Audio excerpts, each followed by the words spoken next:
In Riesenschritten geht es auf Weihnachten zu. Ja. Und? Schon alle Geschenke besorgt? Oh, fast. Können wir die Zeit ein bisschen anhalten?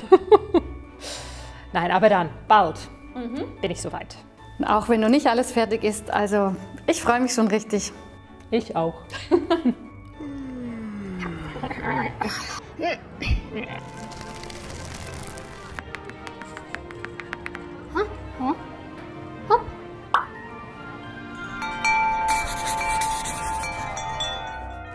Liebe Lebenskünstler, Weihnachten, ein Kinderfest. Auch für uns? Darum geht es uns heute. Weißt du, Weihnachten, das hat schon so seine besondere Magie. Wenn man zurückdenkt an die Kindheit, das war ja sowas Besonderes an Weihnachten. Ich meine, klar, oft ging es mir auch einfach um die Geschenke oder viel geht es um die Geschenke. Man freut sich darauf als Kind, dass man beschenkt wird. Aber ehrlich gesagt, am Geburtstag kriegt man ja auch Geschenke. Ja. Und trotzdem hat Weihnachten noch etwas Eigenartiges, also etwas wirklich Geheimnisvolles. Und zwar, da denke ich, das ist dieses Bewusstsein, dass es da ein Wesen gibt, also das Christkind, das uns so reich beschenkt, auch wenn wir es gar nicht sehen und gar nichts dafür getan haben. Es beschenkt uns einfach aus Liebe.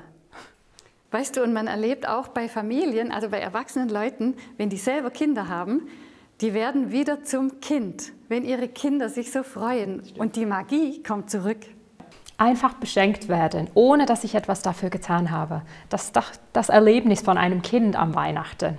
In jedem von uns steckt ja auch ein Kind. Das sagen sogar Psychologen. Da gibt dieses innere Kind in uns. Je nachdem, manchmal schreit es, manchmal freut es sich, aber es ist da. Selbst wenn wir Erwachsene sind, irgendwo ist noch dieses Kind lebendig in uns. Ja, das ist interessant. Scheinbar steckt da mehr dahinter. Da ist irgendwas Tieferes.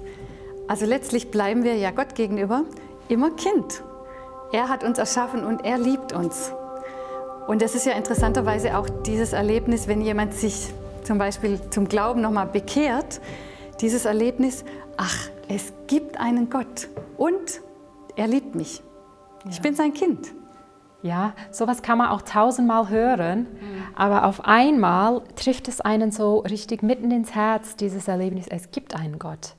Und der kommt mir sehr nahe, der liebt mich so, wie ich bin. Und da erzählte mir einmal ein Bekannter, der hatte so es gibt so manche Menschen, die haben so ganz einschneidende Bekehrungsgeschichten sozusagen. Ja? Und das war so ähnlich bei dem.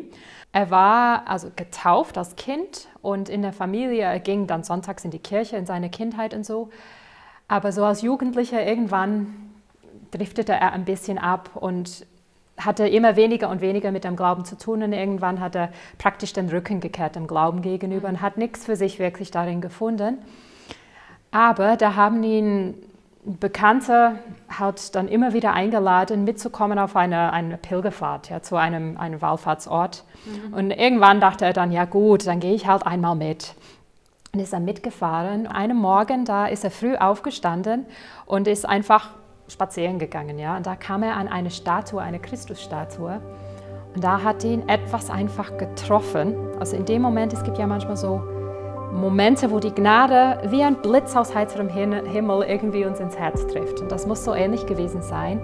Da beschreibt er das. Irgendwas ist über mich gekommen. Ich war nicht mehr ein Mann, ich war ein kleiner Junge. Also dieses Erlebnis, es gibt einen Gott, ich bin vor ihm sein Kind und er liebt mich. Das muss in diesem Moment so tief in ihn eingegangen sein. Und dann erzählt er, wie er später an dem Abend nachts unter die Sterne da gesessen hatte und praktisch wie sein Herz emporgehoben hat und Gott angeboten hat, dieses gebrochene Herz, das so viel erlebt hat, einfach hingehalten hat, wie so ein kleines Kind, was dann mit einem zerbrochenen Spielzeug zu seinem Papa kommt und sagt, guck mal, so ist es, so bin ich. Mach's mal wieder gut, ja.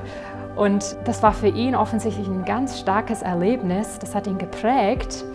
Und ich fand auch, da kann man was daraus lernen, also von diesem Erlebnis mit Gott. Genau, das ist ja die Botschaft von Weihnachten. Gott wird ein Kind und zeigt uns dadurch, wie wir werden sollen.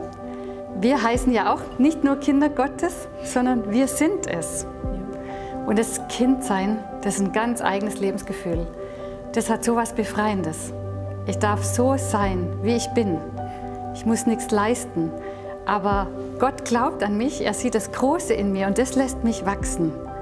Und dann möchte ich etwas tun. Nicht, ich muss das tun, sondern ich möchte meine Talente einbringen und damit wuchern. Ich kann mich dann auch schon einmal ganz konkret fragen, wo habe ich schon die Liebe Gottes so erfahren? Wo habe ich mich als Kind erleben dürfen? Wie habe ich als Kind Weihnachten auch erlebt?